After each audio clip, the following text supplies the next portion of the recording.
क्या आप जानते हैं, भगवान कृष्ण के बड़े भाई बलराम द्वारा मारे गए एक गधे असुर का प्रेम स्वर्ग की सबसे सुंदर अप्सरा से जुड़ा था और वही अप्सरा आगे चलकर बाणासुर की पुत्री उषा बनी।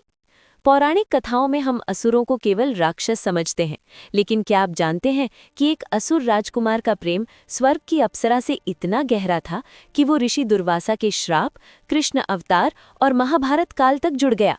ये कहानी है राजा बलि के पुत्र साहसिक, अप्सरा तिलोत्तमा और उस श्राप की जिसने एक असुर को धेनुकासुर बना दिया।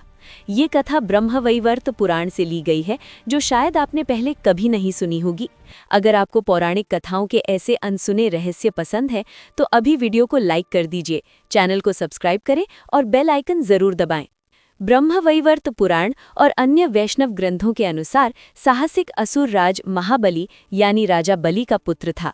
वंश का सही क्रम इस प्रकार है: प्रहलाद भगवान विष्णु के परम भक्त, विरोचन प्रहलाद के पुत्र, राजा बलि महाबली विरोचन के पुत्र।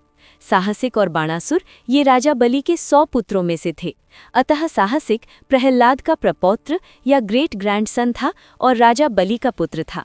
बाणासुर और साहसिक दोनों सगे भाई थे और यही कारण है कि जब तिलोत्तमा को मृत्युलोक में जन्म लेने का श्राप मिला तो उसने साहसिक के भाई बाणासुर की पुत्री उषा के रूप में जन्म लिया।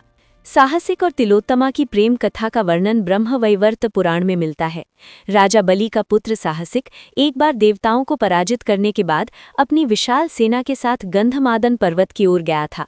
उसी समय वहां से अप्सरा तिलोत्तमा गुजर रही थी। जैसे ही दोनों की दृष्टि एक दूसरे पर पड़ी, वे एक दूसरे के सौंदर्य पर मोहित हो गए। साहसिक के पौरुष और तिलोत्तमा के अपूर्व लावण्य ने उन्हें प्रेम के वशीभूत कर दिया। आकर्षण इतना गहरा था कि वे दोनों अपनी सुध बुध खो बैठे। वे उस पर्वत के सुंदर और एकांत वातावरण में एक दूसरे के साथ यथेष्ट विहार करने लगे। शोर शराबे के कारण वहां तपस्या कर रहे ऋषि दुर्वासा का ध्यान भंग हो गया। क्रोधित होकर ऋषि दुर्वासा ने उन्हें श्राप दिया, जिससे साहसिक धेनुकासुर यानी गधा बना और तिलोत्तमा बाणासुर की पुत्री उषा के रूप में जन्मी। जब ऋषि दुर्वासा ने साहसिक को गधा बनने का श्राप दिया तो साहसिक को अपनी भूल का आभास हुआ। उसने और तिलोत्तमा ने ऋषि के चरणों में गिरकर क्षमा मांगी। ऋषि दुर्वासा का क्रोध शांत होने पर उन्होंने बताया कि उनका श्राप पूरी तरह विफल नहीं हो सकता, लेकिन उन्होंने मुक्ति का मार्ग बताया। उन्होंने कहा कि द्वापर युग में जब भगवान विष्णु श्री कृष्ण के रूप में अवतार लेंगे, तब उनके स्पर्श या दर्शन से साहसिक को इस श्राप से मुक्ति मिलेगी।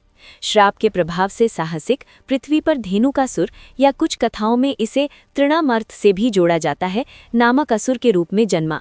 जब भगवान श्री कृष्ण और बलराम जी ने कंस के भेजे गए असुरों का वध किया, तब धेनुकासुर जो गधे के रूप में था का वध बलराम जी द्वारा किया गया। भगवान के हाथों मृत्यु प्राप्त करने के कारण वो श्राप मुक्त होकर वापस अपने मूल स्वरूप में लौट गया।